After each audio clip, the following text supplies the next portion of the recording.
How's it going, YouTube? Another beautiful day here in San Diego, so I figured why not make another gear review, because that's kind of what my channel is about right now.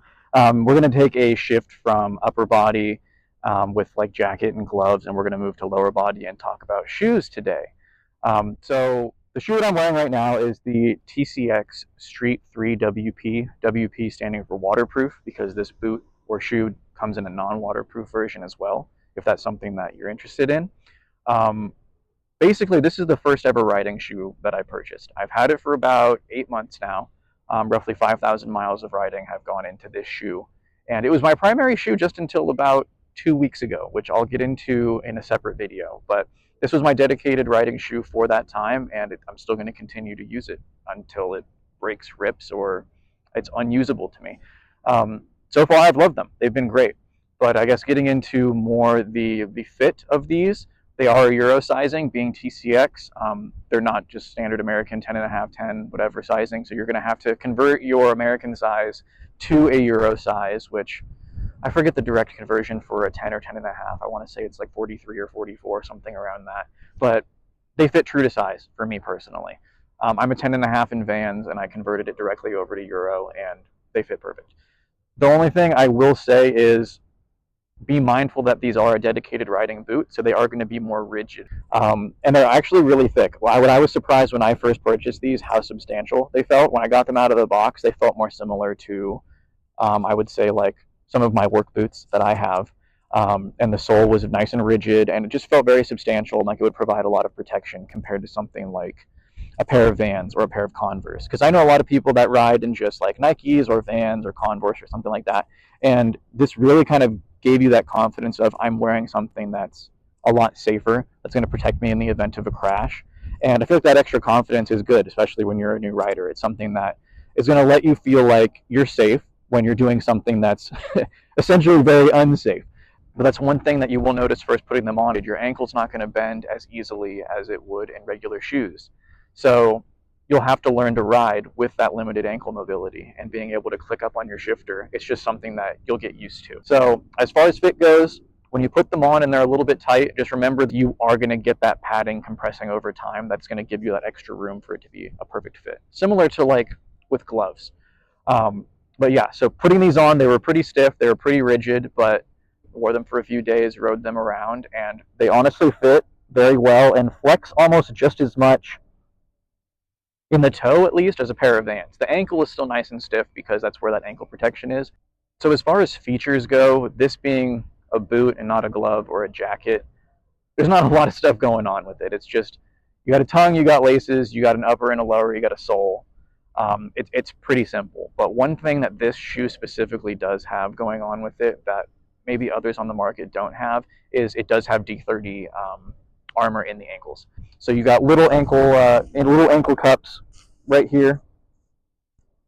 The hope is that in a situation where your ankle is being crushed, let's say you're at a stoplight or at a stop sign, you tip the bike over and you drop it, and you happen to drop it on yourself or on your leg, on your ankle. The hope is that the D30 being there, instead of just maybe like a little bit of foam, is going to protect your ankle. So that's an added feature that I like specifically about this shoe versus others. A lot of other ones on the market do not. They just have some kind of reinforcement, or they're extra rigid, but they're not actually CE rated to protect the ankle. So that's something that you'll just need to consider when you're shopping for yourself. As far as other features of this, it being a riding shoe, predominantly all the riding shoes on the market are going to have laces. So if you like laces, then that's great. If you don't like laces, then you may have to venture into like a leather boot category instead of a riding shoe category. But that's kind of why you're buying these. You're buying these so that way they look understated. They look like kind of any other pair of shoes that you wear. No one's going to look at you and be like, oh, that's a big, bulky riding shoe. Whereas this is kind of flying under the radar. I can wear it casually with my riding jeans and kind of look not very out of place if I just put on a hat and walk into a store or go grocery shopping or go to Target or whatever. I'm not going to look too out of place. I'm not going to look like I'm fully geared up in like a Batman suit. So that's kind of the appeal when buying a shoe like this. Moving out of features and into like a category like versatility, I think something like this is going to be best for an intro rider, someone who's new, and someone who's looking for maybe one boot for all of their needs. I don't know if I showed you guys that before. It just covers your ankle bone, and it's not going to go all the way up to your calf and give you that kind of protection. that a full like track boot would do. And it doesn't have shim protection up in the front here like a track boot would do, but it's a compromise. A shoe like this is going to provide you that versatility that looks casual enough to wear outside of riding a motorcycle, but it's not going to compromise on the protection and the ankle support to the point that you're wearing regular sneakers. So if you want to take it one step up from wearing a regular sneaker and invest in something that's a dedicated riding shoe, which I would recommend, this is something that's great. There's a lot of other competitors on the market to this shoe. Several product lines within TCX are riding sneakers. There's also some by Alpine Stars, and then some other brands that are carried at Revzilla and Cycle Gear. I looked at these ones specifically just because they were heavily discounted at the time of purchase. I'm pretty sure that these retail somewhere in the 200 and plus category, and for that amount of money, I probably wouldn't buy them. For what I paid for them, which I want to say was around $125 when they were like 40% off or something like that, I think you can't beat them. I would definitely shop around and see if you can get a 20% off code, or see if you can wait for Black Friday coming up and get a nice deal, because paying something like $250 for a sneaker like this, I feel like you're getting into a higher end boot. Like some boots that are full grain leather, like the Indy Ridge, or Merlin has some boots that are in the 200 plus price point that I think may offer a better quality for value proposition than a shoe like this. So unless you really want to look like you're not wearing gear and wear a boot that looks like a regular shoe, then I'd probably use $250 towards something a little bit more robust with a little bit more protection than this. So I'll get back to the tabletop version of this review, and we'll go into a little bit of the things as far as wear and tear goes on them. I really don't think there's a lot to mention with shoes. I just wanted to show you the shoes that I normally wear when I'm riding and why I picked them. And the only real things of note is some friction, just some like wearing right here on the side of the shoe, and then as well there's like some slight peeling going on the sole, but I also just think that that's from friction. I mean, you have it up here near the forefoot, midfoot, and then back here on the heel, but I think it's just from friction on the side of the bike, moving around, engaging the brake or engaging the shifter, and then sliding your foot back into place. But otherwise, there's no seam splitting, no fraying, tearing of any kind. The only thing I guess that you may say is that the laces are kind of getting a little bit frayed. I have washed these a couple times, so I've taken the laces apart and all of the inner workings of the linings of the boot out and washed them in the sink, soaked them in soapy water a couple times. So I don't know if that has just caused the laces to wear a little bit more aggressively than normal, but they're kind of getting a little bit beat up. But that's an easy fix. You just go grab some laces that are the same length and replace them. So no big deal there. But just for frame of reference, I wanted to also grab the other boot since it has the shifter wear. So this is what my toe looks like after engaging the shifter for, like I said, 5,000 miles. It's really minimal. Like there's like really nothing going on.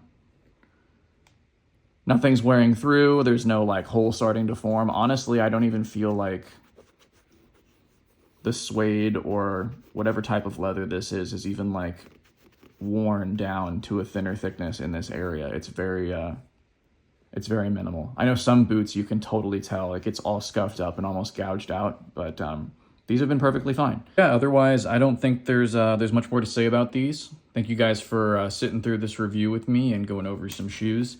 Like I said before, I do have another pair of boots, which are the Indy Ridge Crow, I believe is the model from them, that I just got in addition to these. So I'll probably put out another video reviewing those in the next few weeks. I want to give them a bit more time to like break in and put them through their paces a bit before I start giving you guys my thoughts. So expect that coming in the future.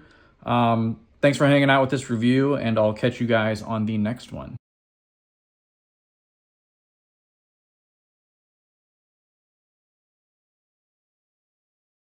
And personally, I feel like if you don't have the budget for gear, you probably shouldn't be buying the bike. That's just how I feel about riding motorcycles in general. I happened to buy all of my gear first before I even purchased a bike.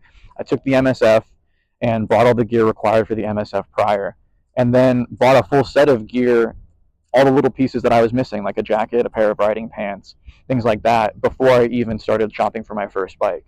And it's like, financially, it's kind of a big task to find a bunch of gear because you're spending probably about $1,000. If you get a budget helmet, you get some budget gloves, you get some dedicated riding pants with level 2 pads, like that. All the cost of those things adds up significantly, and it's easy to spend $1,000, even $2,000. And when someone's trying to get into riding for maybe like $3,500 or something like that with like a used bike, maybe 5 to 8 years old, in like the $3,000, $3,000 to $4,000 territory, spending another 50% of the cost of a bike on gear is a lot. So I completely understand how people think that it's okay, and ultimately it's up to you and it's your decision. But compromising on gear and safety, I feel like, is something that I personally wouldn't do. So I'm going to just continue to preach that to anyone who's asking for advice or who's getting into riding. I would say get a good set of gear to start, because it'll always serve you well. No matter what bike you have, no matter how long you choose to ride, how fast or how slow or how cautious you choose to ride, a good set of gear is always going to be good for you no matter what. So that's just my 2 cents. I'll get off my soapbox now.